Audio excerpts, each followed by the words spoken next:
Hello, my name is Dominic Steckley and I'm the CEO of Welding Alloys Group. And for 60 years now, Welding Alloys has delivered on three key promises.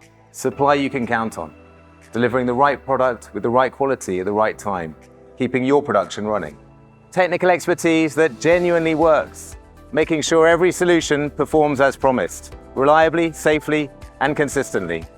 And long-term partnerships through committed people, innovation, and on-the-ground support, helping you stay competitive year after year. We've advanced through innovation, combining research and development and technical expertise to make equipment stronger and last longer.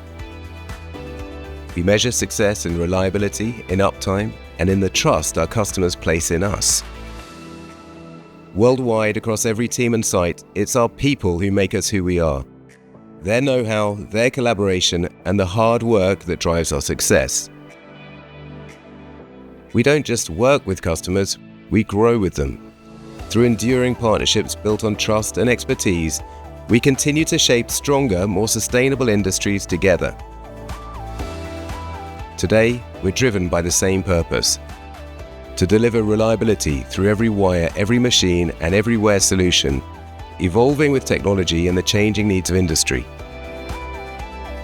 The spark that started it all still burns bright. We are Welding Alloys, built to last.